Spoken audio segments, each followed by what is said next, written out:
Okay, now this slide is very important slide. Here you will be able to understand the different processes involved in psychrometry. Okay, now if you have two properties, psychrometric properties, for example, suppose we have dry bulb temperature and relative humidity. So you can get a point on psychrometric chart using two values, two properties. Okay, now if you have been given four properties, okay, two for one point, two for second point, you can get a process. Okay, so same thing has been shown over here. We have different processes on psychrometric chart.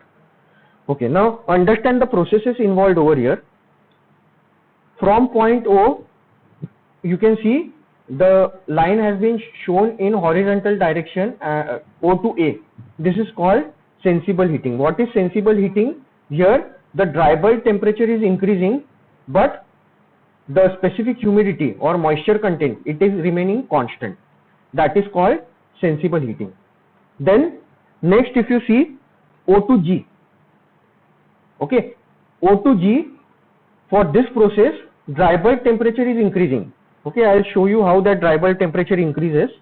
This is dry bulb temperature of point O and this is dry bulb temperature of point G. So dry bulb temperature is increasing on x-axis, moisture content, it is increasing on y-axis. So this process, it will be both heating.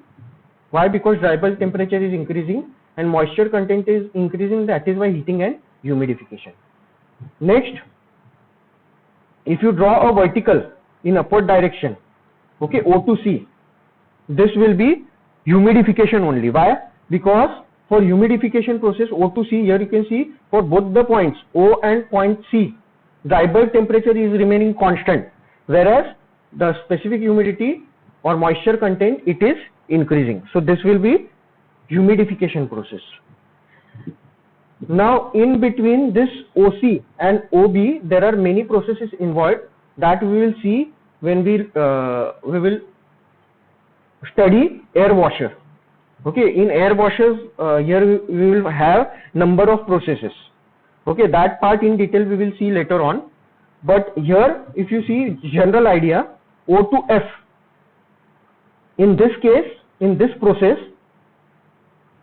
this is the dry bulb temperature of point O and this value will be dry bulb temperature of point F. Dry bulb temperature is decreasing, so that will be cooling. And if you see the vertical direction, that point is in upward direction, right? So moisture content is increasing, so that is why this process O to F, it is cooling and humidification. Next process, O to B. In this process, dry bulb temperature is reducing and moisture content, it is remaining constant. Okay, this process is known as sensible cooling. Next process, O to H. Okay, this is called cooling and humidification. Why? Because dry bulb temperature is reducing, this should be cooling and dehumidification. Okay, this is cooling and dehumidification. Why cooling and dehumidification? Because if you see the x-axis, dry bulb temperature is reducing. Okay, and point O, it is on top and point H, it is on bottom side. So moisture content, it is reducing. Okay, so this process will be cooling and dehumidification. Next, O to D. Okay, O to D, it is vertically downward. So for O to D, dry bulb temperature of point O is equal to dry bulb temperature of point D. Okay, so dry bulb temperature is remaining same, whereas if you see the moisture content, this is moisture content of O and this value will be moisture content of D. So moisture is reducing and dry bulb temperature is same, so this will be dehumidification process. Next process, O to E, it is called chemical dehumidification. Now what happens in chemical dehumidification? There is a bed, okay, there will be a bed and in that bed hygroscopic material is there. Now that absorbent bed which is having hygroscopic material, through that bed air is passed. So what will happen, that bed, it will absorb the moisture from the air and it releases the latent heat. and this latent heat will increase the temperature of the air. So what happens is, here you can see from O to E, dry bulb temperature is increasing, whereas moisture content is decreasing. Okay, and that it is done with the help of hygroscopic material. Okay, how it is done? Suppose this is a duct, here hygroscopic material is there. So when air enters here, this is suppose point 1, air it will move over this hygroscopic material. This hygroscopic material, it will absorb moisture from the air. So point 2 air, its moisture content has reduced. Here you can see on y-axis. Whereas when the hygroscopic material absorbs the moisture, it releases the heat to the air. Okay, and because of that, the dry bulb temperature of air it increases. So TDE, that value it is greater than TDO. Dry bulb temperature of point E, it is greater than dry bulb temperature of point O. So this is about chemical dehumidification process. Okay, please note that this is O2H, this is cooling and dehumidification. Next we will see sensible heating. Okay, now all the processes we will see in detail one by one except this chemical dehumidification. Okay, now what is sensible heating? Heating of air without addition or subtraction of moisture. So if you see the diagram over here, sensible heating, here the moisture content on y-axis it remains same. Remember that I am talking about moisture content and not relative humidity. Okay, specific humidity and relative humidity, these are two different terms. Okay, when I am talking about sensible heating and when I say that heating of air without addition or subtraction of moisture, this moisture I am talking about specific humidity, not relative humidity. Then how is this achieved? Sensible heating, electrical resistance heating coils or steam coils are used for heating. Then sensible heating, it can be done up to any temperature. Okay, so here we will see the process involved in sensible heating. So this is a duct. In the duct there is a heating coil. Now this heating coil, it can be electrical heating coil, or inside the coil this can be a tube, and in this tube steam is being passed. Now what will happen? The air which is entering, suppose that is point number 1. Okay, so I will mark point number 1. So this is point number 1 air and its temperature is TD1, dry bulb temperature. Okay, so I have marked that dry bulb temperature on psychrometric chart also. Here you can see this is the psychrometric chart and this will be the chart of heat exchanger. Okay, so this is acting as heat exchanger. So here we will draw the heat exchanger part, the process involved. So at entry we have point 1 whose temperature is, dry bulb temperature is TD1. That dry bulb temperature I have marked on psychrometric chart. And same dry bulb temperature it is marked on the temperature versus length of heat exchanger. Okay. Now at point 2. Okay. Now before the point 2 we have surface temperature of coil. Okay. So what is this? This is the heating coil. It will have some surface temperature that is denoted by TS. Okay, now that same surface temperature it is marked on psychrometric chart as well. Okay, so this is point S and if you see this is TS temperature. Again that TS is dry bulb temperature. Okay, now I have marked on the temperature versus length of heat exchanger that constant temperature line of TS.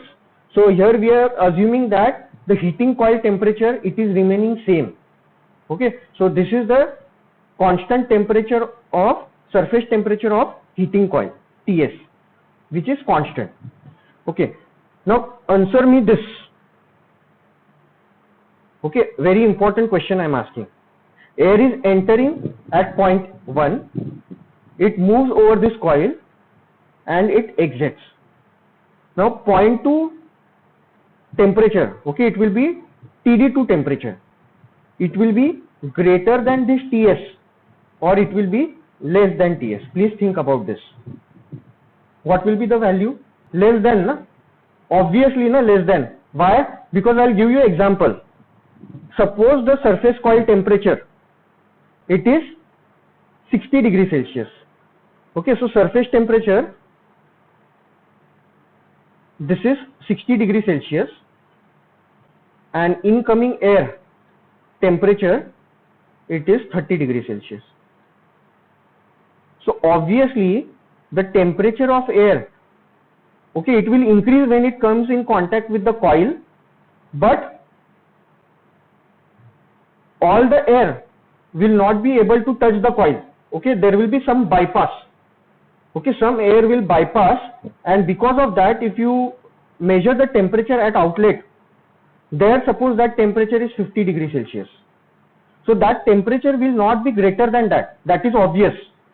Okay, because maximum temperature that air can achieve, it can be 60 only.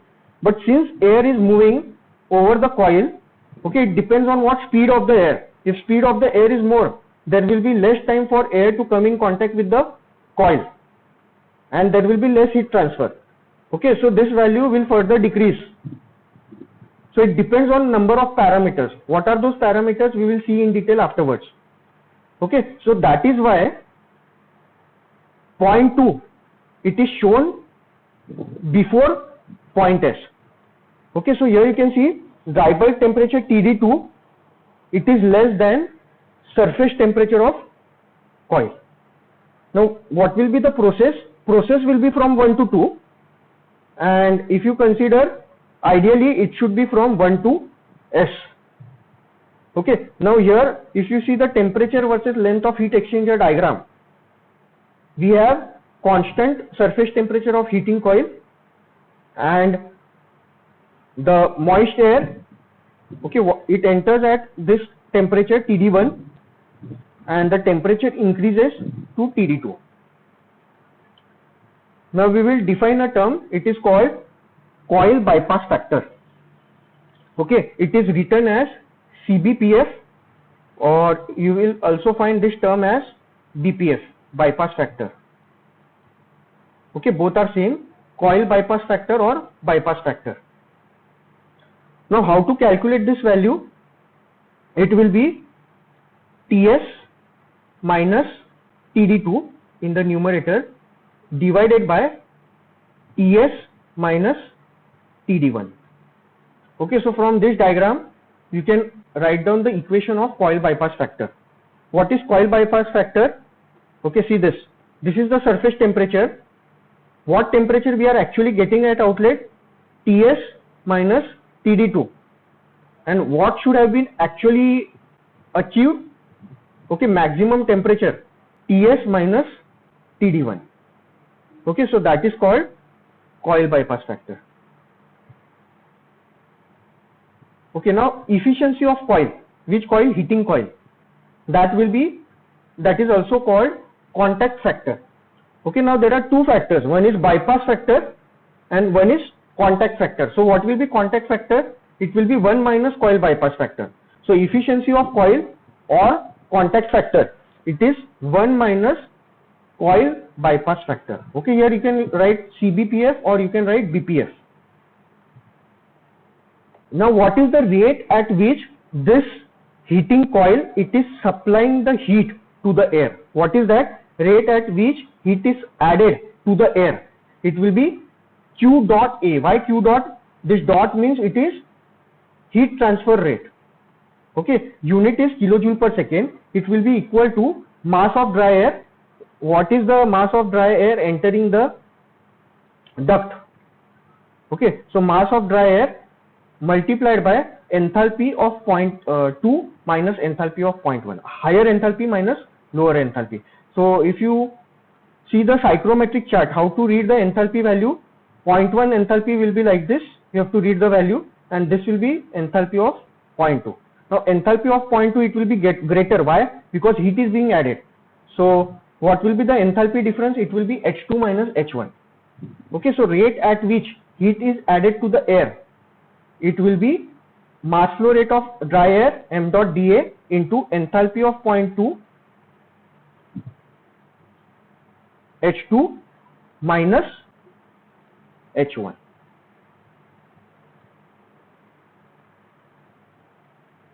Okay, now this bypass factor or coil bypass factor, it can be written in terms of length as well. Okay, so how you can write this value of bypass factor? What is the bypass part? See, this point 2 should have been actually at this point S. Okay, so what is the bypass? Length S2. So on the psychrometric chart, after plotting the process, you can measure this length S2 divided by the total length, which is S1. That will also give coil bypass factor. Okay, so there are two ways of calculating the coil bypass factor. We have seen one is with the help of the dry bulb temperature. Okay, what is that? Ts minus Td2 divided by Ts minus Td1. Okay, Ts minus Td1. Or you can take length also, length S2 upon length S1. Okay, both will give you same answer. Next we will see some details about bypass factor. Okay, so bypass factor BPF or coil bypass factor CBPF. Bypass factor, it is what? The inability of coil to cool the air. Now we are taking the example of cooling. Okay, so suppose here we have a duct. In this duct we have a cooling coil. Okay, air enters at point 1, okay, and leaves at point 2. This is the surface temperature Ts. Okay, so this will be Td1, dry bulb temperature of entering air, and point 2 temperature will be Td2. Now if we are taking the example of cooling coil, okay, here Td2 it should be less than Td1. Okay, and this Td2, if it is exactly equal to the surface temperature, meaning there is no bypass factor is 0. Okay, and if bypass factor is 0, it means it is good for us. Okay, bypass factor is 0 means performance of the coil is better. Now understand the definition of bypass factor. The inability of coil to cool the air. So here example is taken of cooling coil. Cool the air to its temperature is indicated by a factor called bypass factor. To its temperature meaning here we get Td2 temperature, but this Td2 temperature should have been equal to Ts. So this inability, okay, that is called that bypass factor. Now due to bypass factor of coil, part of the heat load of outside air bypasses the coil. So all the air doesn't come in contact with the cooling coil, and because of that some air bypasses the cooling coil. Okay, that is the reason why we don't get the proper temperature at outlet. The value of bypass factor should be closer to 0. The performance of coil is better with lower bypass factor. Next we will see factors affecting the bypass factor. Okay, now understand the graph. On y-axis we have bypass factor from 0 to 0.4. Now this bypass factor, it should be ideally 0. Okay, so this is the 0 value of bypass factor, and more bypass factor means what? Performance of the coil is not good. Okay, now here few parameters are given. What is that? Row. These are 2 row coils, 3 row coil, 4 row coil, 5 row coil. So if number of rows are increased, from the graph you can see that the bypass factor reduces. If number of rows are increased, okay, meaning the air which is coming in contact with the coil, that surface area is increased. So bypass factor is reduced over here. Okay. Then we will see what are the factors affecting bypass factor. Velocity of flow, it should be less, then only you will have low bypass factor. Then fin spacing, it should be less for low bypass factor. What is meaning of this? I'll explain you. Suppose this is the coil. Okay, now air moves over this coil. Okay, because of that what will happen? There will be some bypass. Now if you add fins over here like this, okay, now here the distance between two fins, it is more. Okay, so here the bypass factor value, it will be more. But if you keep the fin spacing small like this, so there is more air will come in contact with the surface area. Okay, larger surface area will be there. So bypass factor will be low in that case. So fin spacing should be less, okay, like this, so that we can get low bypass factor. So velocity of flow should be less, then fin spacing should be less, and then number of rows should be high. As it can be clearly seen on this graph, if number of row is high, bypass factor is low. And on x-axis here you can see this is the phase velocity with which the air is entering the heat exchanger. Okay, so this velocity, if this velocity is increasing, you can see if velocity is increasing, bypass factor on y-axis, it is also increasing. So velocity of flow, it should also be less. So bypass factor, it depends on velocity, fin spacing and number of rows. To have minimum bypass factor, what is the criteria? Velocity of flow should be less, fin spacing should be less, and number of rows, they should be more. Okay, now what is the meaning of low bypass factor? If we are able to get low bypass factor, meaning higher coil ADP required, means cooling capacity is reduced. Now don't take this sentence exactly as it is written over here. Okay, this I have written in short way. What is the meaning of this? I'll explain you. I'll give you an example over here. This is a duct. In the duct we have a coil, and in the same duct we have one more coil. Okay, here bypass factor value, BPF, it is less. For example, this is 0.1. Okay, and here in second case bypass factor value, it is more. Suppose bypass factor, it is 0.2. Okay, so how this low bypass factor is achieved? Velocity might be less, fin spacing might be less, or number of rows will be high. Okay, so you will get low bypass factor. Now if the air temperature here which is entering, suppose that temperature, it is 30 degrees Celsius, here also this is 30 degrees Celsius. Okay, now here since bypass factor is good, at the exit you will get comparatively lower temperatures. Okay, suppose here the surface temperature of the cooling coil, it is 18 degrees Celsius, for example. So at exit, suppose you are getting 20 degrees Celsius temperature.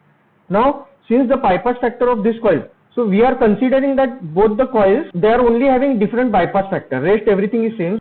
Surface temperature of the coil, it is again we are keeping same, but since bypass factor is more, here the temperature it will be greater than 20. Okay, for example this temperature is 25, for example. Okay, actual value how you will get, you have to use that equation. The bypass factor is this value, outlet temperature minus surface temperature divided by surface temperature minus this inlet temperature. Okay, that we have seen previously. See, that type of formula you have to use to calculate the bypass factor. Here just I am giving you some examples. Okay, now what happens, suppose you want to keep in second case the temperature of 20 degrees Celsius. So in second case the cooling capacity of this coil, it should be more, then only you can achieve this 20 degrees Celsius. Why? Because here the bypass factor is more. So same thing is written here. The meaning which I have explained over here, that is this point. Okay, so if the bypass factor is less, meaning we can keep the higher temperature of coil if you compare it with the other system which is having more bypass factor, so that the cooling capacity is reduced. Why? Because we are keeping we can keep the surface temperature of cooling coil more in that case, because that can be achieved easily. Then next line, low bypass factor means reduced fan size and motor size, and low bypass factor means there is more heat transfer surface area. Okay, meaning there will be more heat transfer rate.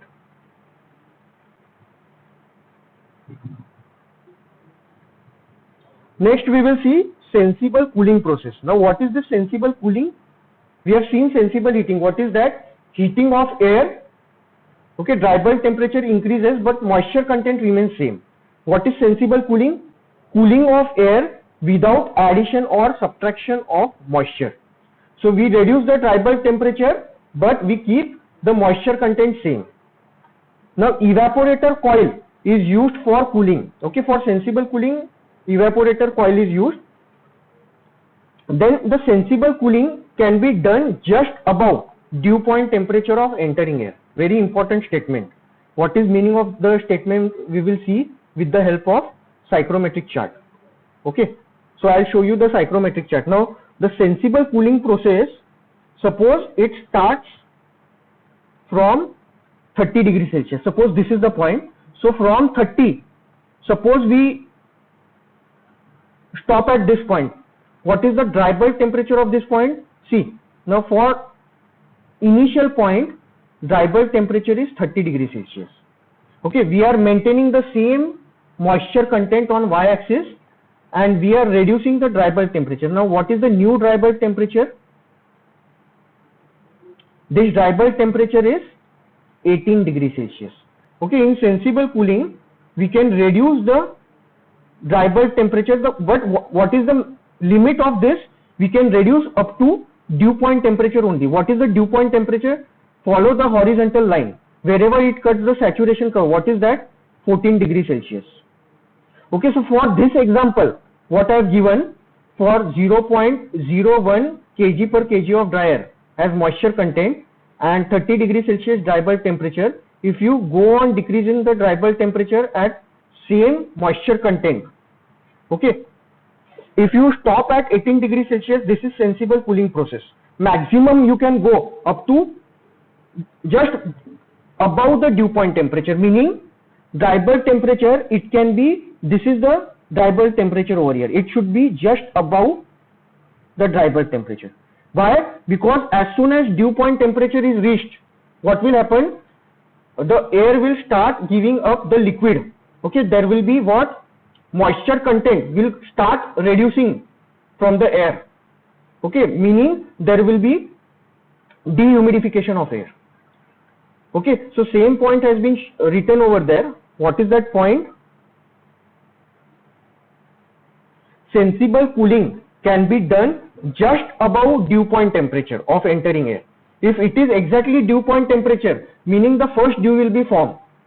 Okay, and if we go below dew point temperature, meaning the air is going to reject the moisture. So that moisture content is decreasing, so it will not be sensible cooling. Okay, so what will happen in that case, I will show you on the psychrometric chart. Suppose we are at the 30 degrees Celsius and same value we will take 30 degrees Celsius and this is the value, and suppose this is the minimum maximum sensible cooling which we can achieve. Now suppose the temperature, if we keep the cooling coil temperature as 10 degrees Celsius, it is below the dew point temperature. What is dew point temperature? 14. So what will happen? The process will be like this. Okay, air will reject the moisture. Okay, and moisture content of this point, if you locate this, moisture content has reduced with respect to first point. Okay, so that is why, what is the dew point temperature? 14. Okay, so sensible cooling, it has to be done just, it can be done up to temperature just above dew point temperature. Okay, now at the entry, again we have same example. Here we have a duct. Okay, and a cooling coil has been shown. Air enters from this side, exits from this side. Okay, and this is a psychrometric chart and this is temperature versus length diagram. Now air is entering at TD1 temperature. Okay, surface temperature of coil, it is TS. TS has been shown on the bottom side, and actual temperature which we can achieve, it will not be till TS because there will be some bypass factor. Okay, so we will reach up to some 0.2. Okay, some value over here. So that will be TD2. So this is that TD2 value.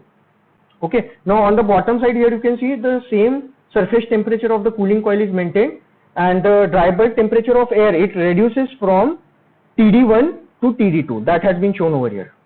Now what will be the direction of arrow? It will be from 1 to 2. This will be the actual process, and ideally it should have been from 1 to S. Okay, now we will write down the coil bypass factor. What will be that equation? It will be TD2 minus TS. Okay, or you can write take the length also. Okay, S22 length divided by TD1 minus TS. Okay, you can take 1 to S length. So this will give us coil bypass factor, and efficiency of coil, it will be equal to contact factor 1 minus coil bypass factor. And what is the rate at which, now this is cooling coil, so the cooling coil, it will absorb the heat from the air. Okay, that is why here what is written, rate at which heat is extracted from the air. What will be that? Q dot A is equal to mass flow rate of air into enthalpy difference. Now what is this enthalpy? Initial enthalpy is H1 and final enthalpy, it is H2. Okay, so this is H1 and this is H2. So we will again use higher enthalpy minus lower enthalpy. So H1 is higher, so that is why H1 minus H2. So this is what? Rate at which heat is extracted from air. Okay, now if you recall thermodynamics, when heat is extracted, meaning that heat value should be negative. Okay, now this will be negative where, in which case, if you are using this formula, Q dot A, it is equal to mass flow rate of dry air into enthalpy difference, delta H, final enthalpy minus initial enthalpy. If you do H2 minus H1, then this Q dot A value will be negative. Okay, why? Because H2 is less than H1. Okay, so this is one method. Since we already know that in this case heat is being extracted, so we are not using this formula. We are just taking higher enthalpy minus lower enthalpy difference. Okay, so this is how we have seen this is the analysis of sensible cooling. Okay, numericals we will see in next lecture. We will stop over here.